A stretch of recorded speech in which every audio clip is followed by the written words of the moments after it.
afternoon, everybody, and welcome to the Mashreq Sustainability Dialogues Webinar, a series in which we explore all of the pathways towards COP28, all of the pathways over the longer, mid to long term to net zero, whether it be a company, whether it be a country, whether it be all of us individually.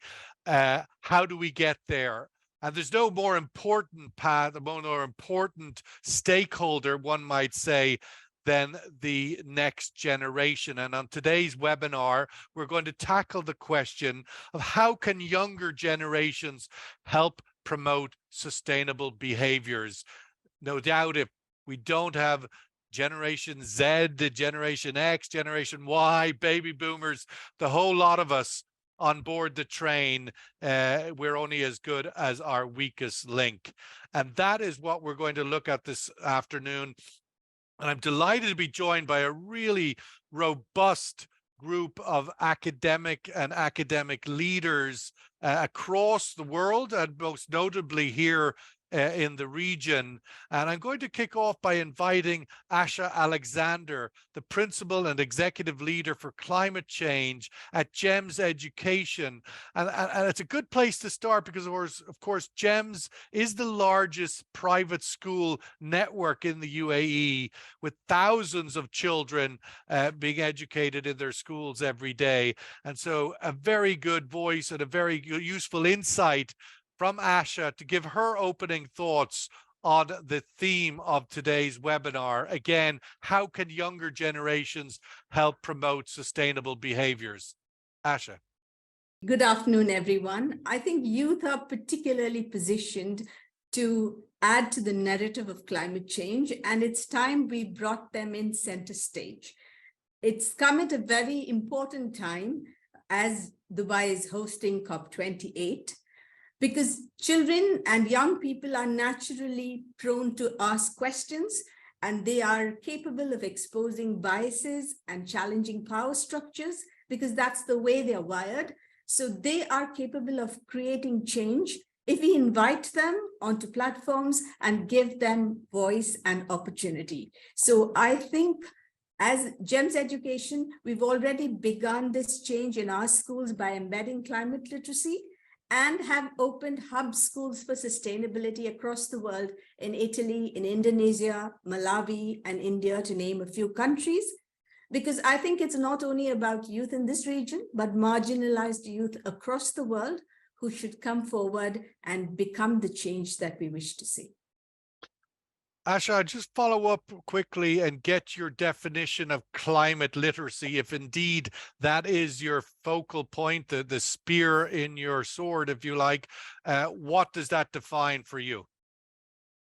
Right now, most schools and many young people do activities which is sort of attached to their curricula, but they don't learn about climate science in classrooms. It is imperative that both teachers and students know the science of climate change, because that will help them change their behaviors. So we're working with the United Nations, with UNCC Learn, to embed courses so that teachers are upskilled and students have a scientific understanding of climate change, which will help them change behaviors. Let's welcome Edward Pearce, School Director of Fairgreen International School. Mr. Edward brings up not only his experience in the region of the Gulf, but also has worked in school systems across the world. Edward, welcome your opening comments. Good morning, good afternoon, or evening, wherever you are. And thank you, Sean, for the introduction. I have the pleasure of joining you here from Fairgreen International School. We are a small school here, nearly 900 students in Dubai, and we are building a very quick reputation for our focus on weaving sustainability into our practice here at the school. But I think a really important point for us to make is that a focus on sustainability shouldn't come at the cost or in isolation of other areas as well. You know, as schools, we talk about promoting academic growth, we talk about well-being, we talk about character development, we talk about being internationally minded, and sustainability becomes one of those central pillars within a school and a focus, and isn't a focus of this conversation. My first point really, when we're talking about youth and involvement with these conversations, is that they don't need convincing. You know, once upon a time, we used to think about our youth and think about education was filling the glass up with knowledge. Well, their smartphones are full of that knowledge, and they don't need to be made aware necessarily of a lot of the issues because they're probably more aware in most instances than we are. For me, the two central themes of trying to involve youth surround empowering them with the skills of agency and advocacy and how they can be directly involved in the things that they're passionate about. And sometimes as adults, we also have to accept some responsibility for getting out of their way and for removing the barriers for their access to join into these conversations on sustainability too. Because we may hold the knowledge and the experience on this planet of what's been happening in recent times, but there's a lot that we can learn from the ideas of the students. And so less about that knowledge base and more about empowering them with the skills to actually make a difference. And should they go on strike like Greta Thunberg? I mean, it does. I welcome your insights on this point. Edward, I myself have 3 teenagers at schools in Dubai. It's surprising to me how little they have been engaged in this subject area. Is that the school's challenge fault, that youth not that interested? Greta Thunberg, despite the drumbeat of her voice in the world, and obviously a commendable activist in her area, but she seems more alone than representing a Gen Z youth movement, because I don't see that generation as actively engaged as one might expect them to be. Is that wrong? I think if you're asking me, should our children go on strike, I'm going to say no. No. And any of the children from my school, I'm asking more, are they actively engaged? But I think we need to pay respect for the number of issues that students are actively involved with at the moment. You know, Greta Thunberg has taken some fairly what we might look as radical actions because she felt like she had no choice. And the fact that we're actually referencing her now, 5 or 6 minutes into that, actually means that we know her name, but we also know what she stands for. And sometimes contextually, perhaps you need to look at things a little differently, and you need to look out of the box to be heard and to be valued. And so I wouldn't necessarily condone that level of action, but sometimes I know for our youth and for adults at times, to be heard, sometimes it can be a very difficult challenge. And I know she has taken a one approach, and she has put this on the agenda in areas where perhaps it wasn't on the agenda before. And I think she should be applauded for that. If I may add about this, I would like to just interject that children like Greta Thunberg have the opportunity. In fact, today's conversation should have included young voices as well, because they don't get the opportunity to voice, and therefore they're not seen. So we've got to give them visibility. We've got to give them opportunity. It's always adults speaking about youth being engaged in climate action. But if we would invite them to panels such as these, I'm sure they would be able to make an impression and be able to convey their points of view as well. And we certainly hope that you are doing that, and we're looking forward to hearing from you, because that's ultimately your job in a way, not our job. Michael Allen, I welcome your thoughts and join the conversation. Of course, from a university perspective, Provost and Chief Academic Officer at Zayed University in Abu Dhabi, your opening comments on this theme. Thank you, Sean, and thank you to all who have organized this webinar. The topic could not be more timely. We at Zayed University, we receive the products, if you will, of the efforts of many of the other panelists on today's webinar who have nurtured these young people up through their school years. And then we receive them at the university level as they're beginning to really develop an independent identity and some thoughts about how they want to really shape their future. And I think to the question of youth involvement in issues like climate change and others related to COP28, I do think that young people want to make a difference. Now, they can benefit from guidance and maybe a prod now and then, and this is what we try to do at the university, but I think they come to us with a real desire to make a difference. I mean, it's a cliche to say that youth are the future. They are, but they are also, they're our conscience. And very often, young people have a much more finely tuned social conscience than their parents. So if we can provide for young people forums in which they can channel that very strong sense of social responsibility into actions that make a difference, I think their innate desire to make a difference will really take over, and we'll see amazing things from young people.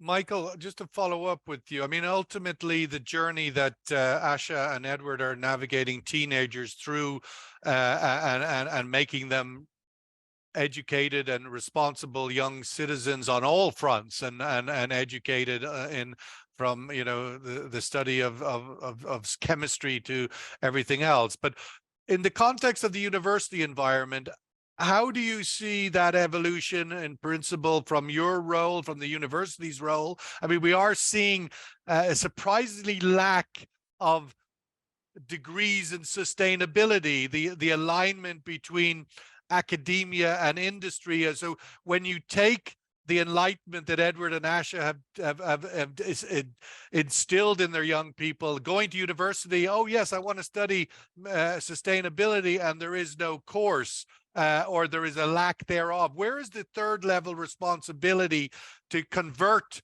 the high school experience into the tangible skill set to fall into industry and maybe go work with Radu at Mashreq Bank? This is a really interesting question, and I'm glad you asked it. And I hope the audience will believe that I didn't prompt you to ask it, because I can tell you that we have just launched a new degree program in sustainability. What we have done, we have built it on the core of an existing longstanding program in environmental science, but have added a number of elements to it that take into consideration not only recent developments in our understanding of the dangers facing the globe, but also with a very strong focus on interdisciplinarity, which really defines our whole new curricular direction at Zayed University. Now, why interdisciplinarity? What does that mean? What it means is that the nature of the world and its problems that our students will be facing when they graduate are not disciplinary issues. Sustainability isn't a biological issue. It's not an economic issue. It's not a political issue. It's not an epidemiological issue. It's all of those and more. And we're trying to train. It's an economic issue. It's a bottom line profitability issue. Exactly. I mean, there's almost no area of our individual or social lives or political lives that it doesn't touch. And so we're trying to help students develop mindsets and skill sets that will allow them to explore these complex issues at the borders of the disciplines and bring disciplines together, because that's what it will take to crack a difficult nut like sustainability. So that's what defines our new academic program. It's an effort to follow the lead of both industry and government that are almost begging us to pay more attention to issues of sustainability. So we're doing it. Thank you. Let's welcome Aisha Al-Sarihi, Research Fellow at the Middle East Institute at the National University of Singapore. Aisha originally from Oman, but currently on assignment in the National University of Singapore.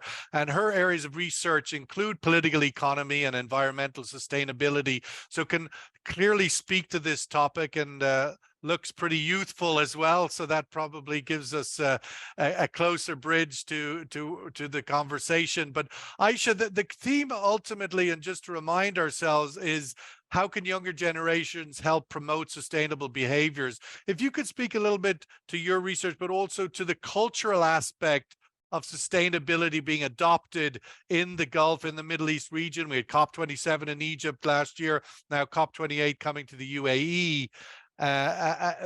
Two very significant moments in the region, and the cultural affinity to adopt the challenge of the climate challenge. Your thoughts? Well, thank you very much for having me, Sean. And I have the pleasure to join you from Singapore, specifically from the National University of Singapore. Being in Singapore, I had the pleasure to observe how the youth are involved in the climate action and how they are giving the platform to have a voice in climate action. They are actually have been given the platform to converse and to ask questions to the policymakers, something that we can see on the TV show. And they are also involved in capacity building programs. So the National University of Singapore conducts some capacity building programs where the youth are involved. And most importantly, I have been in the COP27 last year in Egypt. And what Singapore has done for the youth, also, they don't send the official delegates to the COP, like the government and the NGOs, but also a youth segment have been also sent to the COP. So this is, I think, is very important because it gives them the exposure to what is happening at the COP and what is happening during the negotiations, but also it gives them the role to have their voice heard because they have been also given a platform. They have been involved in a panel discussion like this during the COP in one of the side events. So they are pretty much involved both from the government side and also from the educational side. Now, when it comes to the Middle East and also speaking to my research, I am currently involved in a collaborative research where we actually evaluate the perceptions of the young people in the Middle East and their awareness about the climate change. And we have preliminary results from the study. We conducted the study around 10 countries in the Middle East. And the initial results show that there is a rising awareness about the climate change among the young people who are in the age between 15 and 30. So that is a good sign. And I think the social media nowadays plays a significant role in educating the young people about the issue of the climate change. However, I think there is still much more need to be done in terms of involving the young people and the youth in the Middle East when it comes to climate change. Yes, the awareness is rising, but I think the integration of the climate science and the climate knowledge in the education curricula is still something that we need to look at and we need to do more of. And also, I think we need also to prepare the young people to have this entrepreneurial mindset where they can have the incentives to have their own businesses that integrate the sustainability and find the innovative solutions to the climate issues. This actually for the Middle East specifically, and if we speak about the Gulf, speaks to the economic diversification. So we also need to do the economic diversification in a more sustainable manner. Well, that would you would say is across every platform, a diversification. Asha, I wanted to sort of come back to you and challenge a little bit, if I might.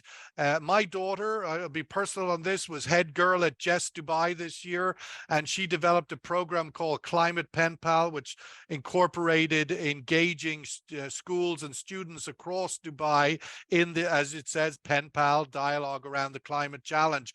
She couldn't get any school across the Dubai to respond and engage in that partnership. So I put the challenge to you.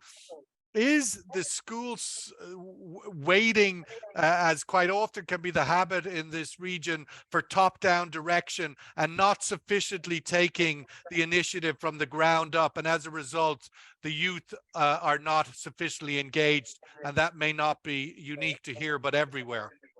No, I would disagree. I would say that especially in GEMS, we have begun a program called GEMS Global Ambassadors. So every school in the network, 43 schools in the region, have a teacher ambassador and a student ambassador.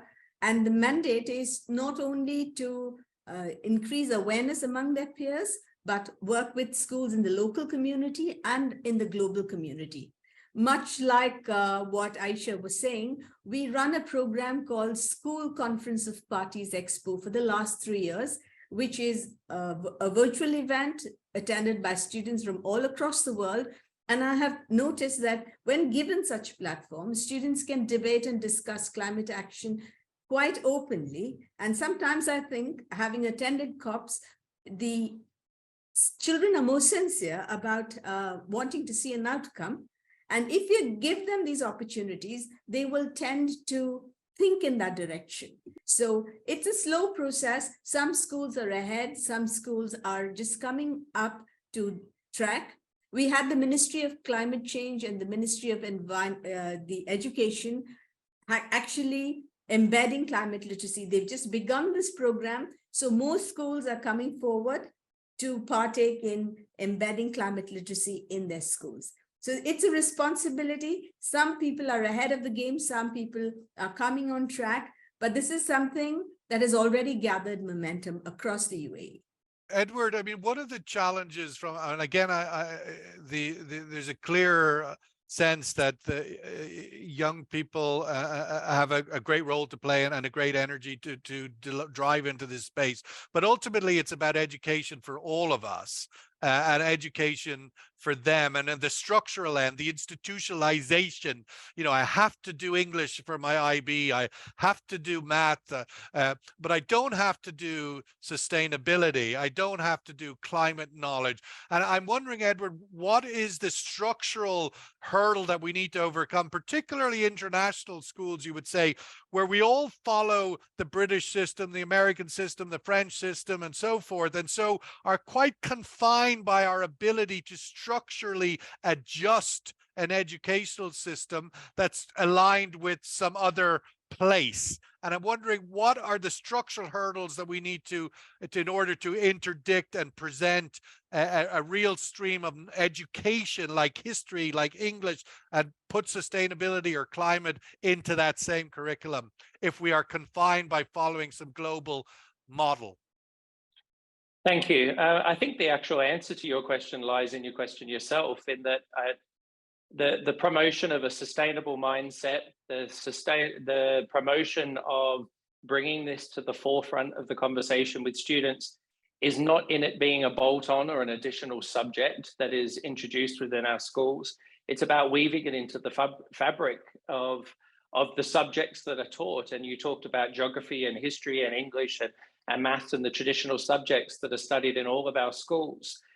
Why not bring in things like the Sustainable Development Goals from the UN? Why not bring in this mindset of exploration and creativity and innovation into those subjects with a focus on climate change, or the reference to you before on what does triple bottom line mean for us to be economically sustainable in the future?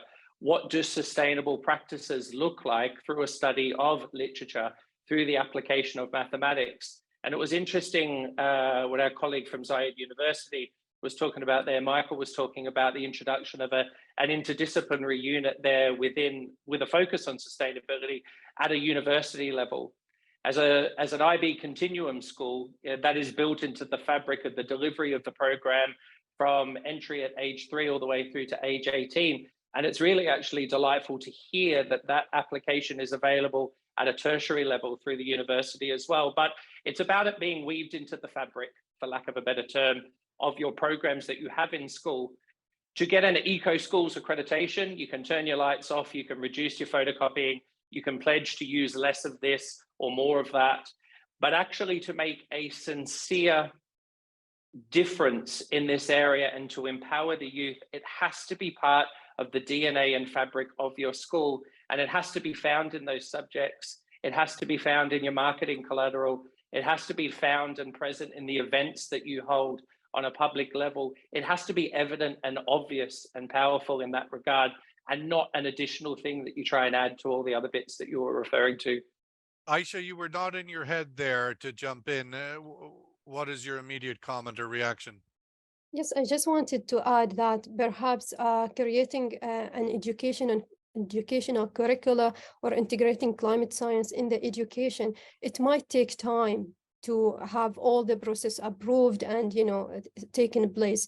So I think what we can also do in the short run is that there are a lot of universities, especially in the Middle East, like are now doing research on sustainability, on finding climate solutions, and raising awareness about the climate issues. And I think what we can do is to create the platforms that bridge what the universities are doing or the research centers are doing to the public or to the youth who are out there who does not know what is going on in the university. Something like a science festival or sustainability week would showcase what the university is doing, would be a great opportunity to raise the awareness. This is something if I might just interrupt, Aisha, and say to ask you to sort of try and take that idea and put it through the prism of the wider region. Clearly there are Singapore, an incredibly wealthy and progressive political economy, if you like, but there's many countries in the Middle East that, Egypt, where COP27 was just held, 100 million people, access to the basic needs every day are a challenge. Where does this problem, this aspiration to educate across the sustainability, across the climate, in economies in the region that are less well off perhaps and have the luxury that we would have in the UAE and elsewhere, how big of a different challenge is it in those places? Of course, I mean, each country or each context had specific climate challenges. And in the Middle East, we have this kind of feeling that the climate change is someone else's problem. However, it is everyone's problem. It affects each individual in one way or another. And I think we need to make the people understand how they are affected by the issues of the climate change. For example, the major issue of the water security or water scarcity, and the need also, for example, to use the electricity more efficiently. Maybe this is something that as individuals from the region, we don't understand that these are causing the inefficient use of these resources is causing climate change and is going to affect us adversely. So raising awareness about these specific issues, for example, to understand that if I reduce the use of the electricity, then I reduce the carbon emissions, and then I reduce the issue of the climate change. I don't know if that is something that the people,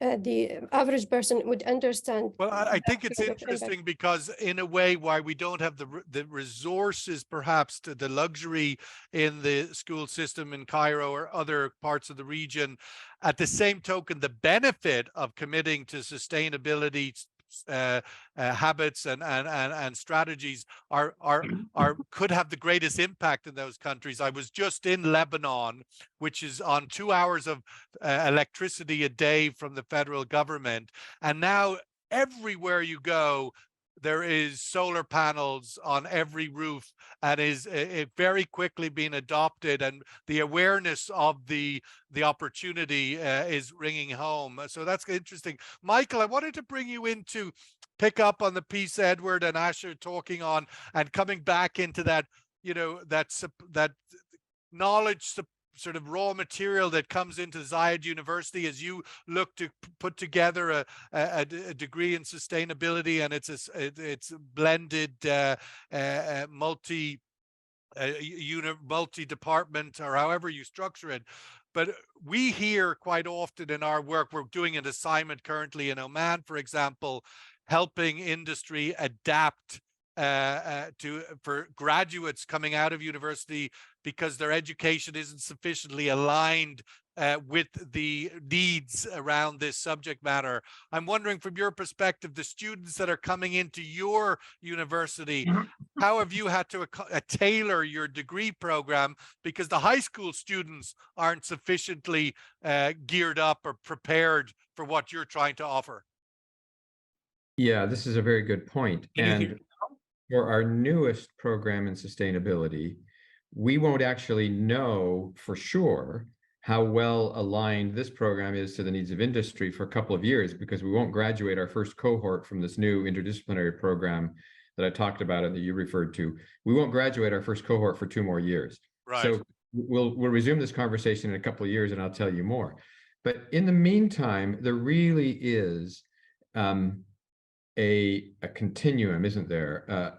in other words, the more prepared students are coming into the university to think in terms of not only the technical knowledge, but the mindset that supports sustainability, the farther along that path they are, the farther we can take them, because they start at a more advanced level. I mean, we talked early on about Greta from Sweden. You know, she started her school strike when she was 15. And I say this with some sympathy as the father of a son who tried to lead a student strike when he was like 11 or 12. Didn't get as far as Greta. But the point is, even before that, before she burst into the public eye, she had been in her own home with her family trying to reduce carbon footprint and to adopt lifestyle practices that would promote larger sustainability objectives. So ultimately, and this is, I think, where, particularly in this region, governments can continue to play a large part, because they tend to set the agenda in many ways. And as a federal institution, we try to be very much attuned to the government agenda. The more that this is emphasized at the government level, and people start to not wait for the schools to teach their kids about sustainability, but start to adopt practices at home, then to that degree, the students will enter every level of their educational journey thinking more about how what they do on a daily basis has an impact on the planet, regardless of what career path they're going to follow. That's what we hope for ultimately. Well, on that point, Asha, we've had very interesting Future of Jobs report done recently, published just last month by the World Economic Forum, and they have identified jobs and sustainability, climate literacy, etc., is near the top opportunity of new jobs. So purely from an economic point of view, and from the idea of a careers day, making high school students aware of this incredible economic opportunity must feature into the purpose of the school system. Your thoughts on that, and where governments are getting involved in guiding the school system in that direction? It's imperative that we look at different professions. For one, climate justice might be something that's going to happen. Countries like Dubai may not be directly affected by anything to do with climate change, but you might have masses of refugees coming in from different parts of the country. What does that mean for that country's economy then? So people who are sort of cocooned and feeling that we're safe, nothing's going to happen to us because we're not a low-lying, island nation, or we're not affected by climate change, are living in a silo, because the professions are going to change, and we must make everyone aware of those changes. Sustainability roles, the need for textile industry and others to move along to a path of sustainability offers different scope for students. And so the career counseling and the future jobs and which are available is not only just with the education sector, but industry and education should work hand in hand to see how we are going to transform this dialogue. Parents are not aware. They would still be telling their children to attend medical college or, be an architect, but there will be so many professions that come about on account of the climate change that we're facing. Edward, just to speak to that, you've obviously, as I mentioned in your introduction earlier, your work has seen you span many countries, both in Asia, Europe, now the Middle East, but Europe and America before. How do we, your learnings, your experience in those geographies compared to here? Are we in alignment? Are we behind the curve?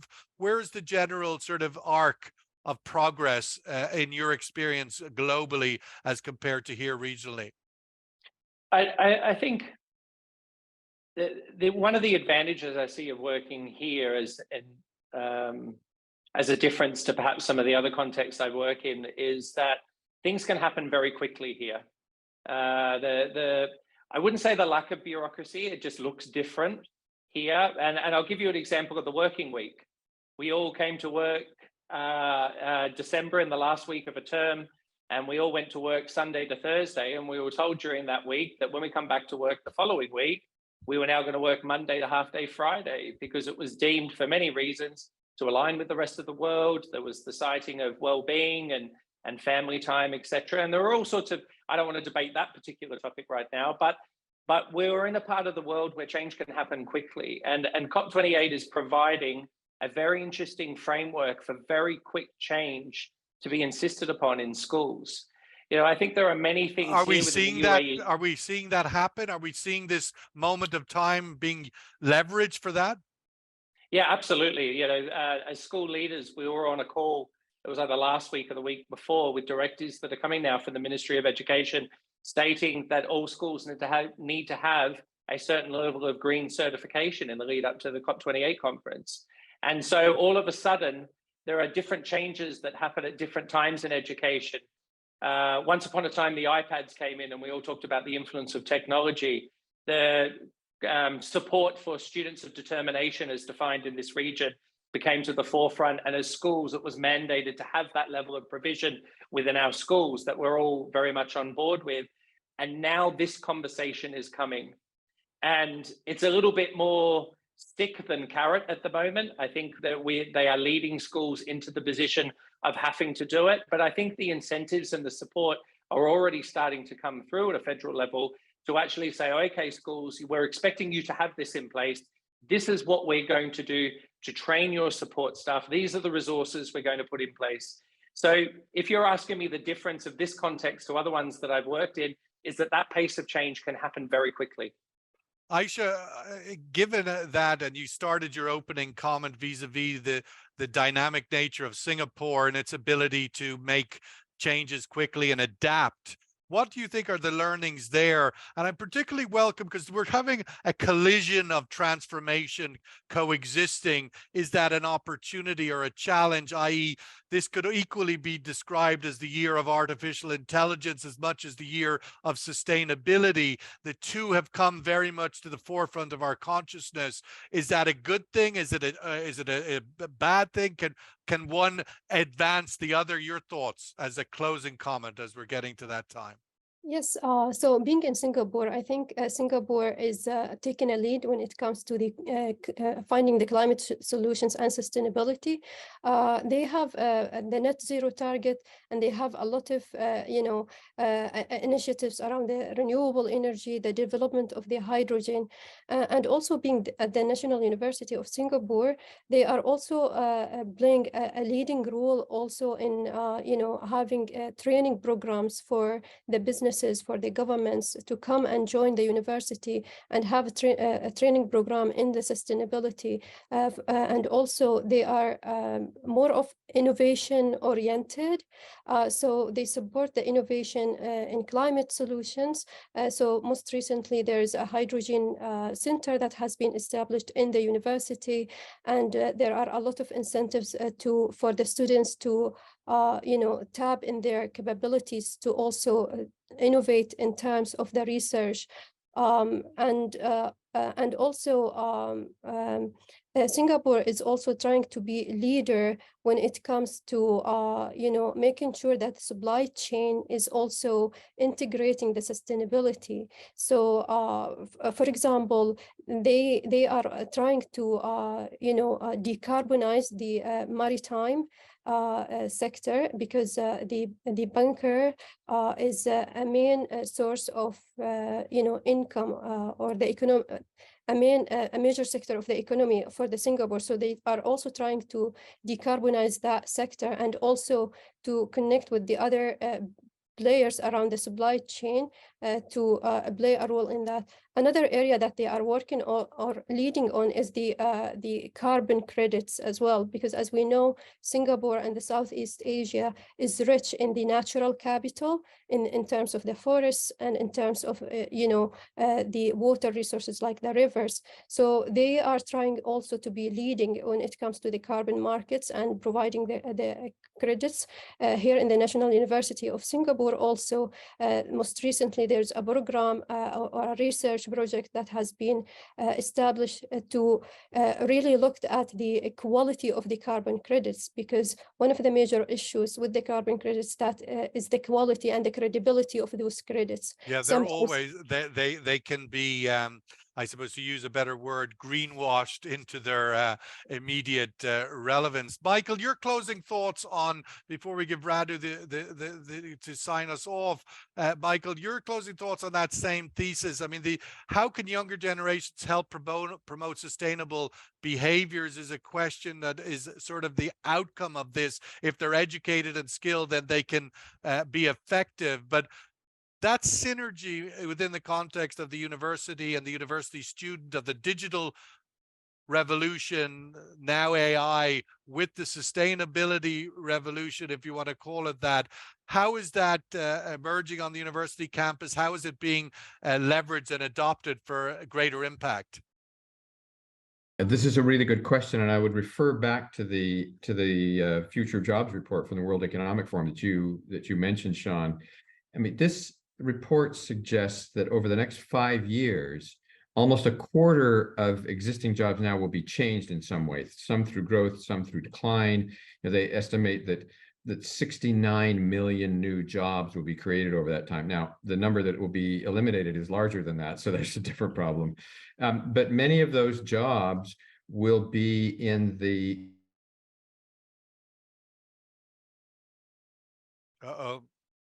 Now, the part of the issue is, of course, that at universities, we design programs to take a student through a 4 to 5 to 6 year educational journey. If jobs are going to be changing dramatically over the course of 5 years, how do we know that the program we built today for a student that enters today is going to prepare them for the economy that has changed dramatically by the time they leave? And this is why we try to focus both on specific kinds of skills that we think are translatable into many kinds of jobs, but also the mindset that will encourage them to use whatever tools are available, whether it's AI tools or other kinds of technology, and adapt those into a meaningful engagement with the economy that will have changed between the time they enter university and the time that they leave. And it would seem that increasingly the need for more extensive interaction with industry and academia during the course of those 4 years is increasingly more important. I did hear an interview recently with the CEO of a company that's developing the microchips driving AI, and he said, you're not going to be put out of a job by AI, but you're going to be put out of a job by somebody who knows how to use AI better than you. Right. Let's wrap up because we're already beyond our 40 minutes, and we want to, of course, Radu has had a little bit of challenge with his technology, but is now clearly with us. And of course, Radu Topliceanu, Executive Vice President, Head of Neo and Personal Banking at Mashreq, has himself led the digital transformation of that bank and has a deep knowledge of that space. But Radu, I wanted to give you the chance, obviously, to make opening and closing comments now. And I want to apologize for the technical issues that we face. Hopefully now you can hear me. You can hear me well. Perfectly, crystal. Yeah. Even though I was not able to speak until now because of the technology, I was able to follow the conversation quite closely. And I think it's very important. We are talking about sustainability. We are talking about environment, and of course, Mashreq it's extremely involved in all ESG-related topics. We are financing green industries. We are supporting solutions which are energy good in terms of the energy production, so on and so forth. But there is another angle which I think is related to the conversation about the education of the people, of the young people, and it's about their financial education. Because one part of the sustainability, it's linked with our financial habits, how we are making the young generation aware when to spend, when to save, how to invest in green investing solutions. And in here, Mashreq, it's, I think, on the forefront of innovation. We have launched a solution which is dedicated to the youth generation. We have NeoNext. And actually, I'm very happy to see here Asha Alexander, because we partnered with GEMS in promoting this solution. And we even had a financial literacy bootcamp hackathon together with GEMS, very well received by the youth. I've been there together with them, of course, impressed by their energy.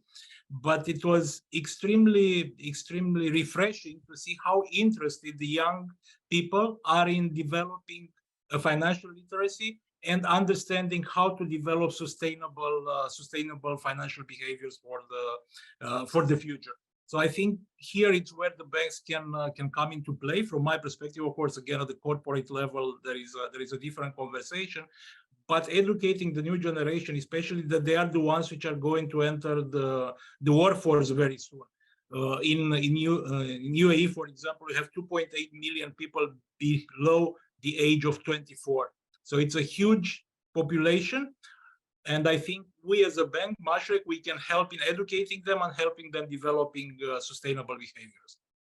Well, it's certainly, as you say, from the financial literacy point of view, the banking system and Mashreq playing its part. And then we talked a lot about the high school structure and the secondary school, the school system. Obviously, GEMS is right through from primary to secondary in embedding that institutional architecture so that, I had an interview recently with the Chief Sustainability Officer of Aramex courier company, which of course is one of the, I think the biggest courier, at least the regional courier company. Of course, there are global operators here. But I asked him, because he's been Chief Sustainability Officer for 15 years, is probably the longest CSO in the region, if not the world, in that position, which practically didn't exist in most companies before. But what's interesting, he said to me, they have employees of some multiple thousands of employees, but there's only 3 of them in the sustainability department, because everybody in the company, every employee and their supply chain are treated and expected to be chief sustainability officers. And in that way, it's bedded into the architecture of everyday work and everyday action. And similarly, one would think the same needs to apply to some degree in the educational architecture, that it's part of history, it's part of science, it's just part of everything and not some separate space. We'll have to leave it there. It's absolutely a pleasure to have Asha Alexander, Principal and Executive Leader for Climate Change at GEMS Education, Edward Pearce, School Director at Fairgreen International School, Aisha Al-Sarihi, Research Fellow, Middle East Institute at the National University of Singapore, which is an amazing university. I've had the pleasure of doing a few projects there. Michael Allen, Provost and Chief Academic Officer at Zayed University. Really great to see how that university has evolved in recent times with all of the different pieces that have brought together to be a tremendous third-level institution. So thank you, Michael, for your time. And of course, our hosts, Radu, Topliceanu, and Mashreq, for hosting this session of the Mashreq Sustainability Dialogues. How can younger generations help promote sustainable behaviors? Thank you very much. And to the 70 people who joined us, thank you for spending this hour with us. All the best.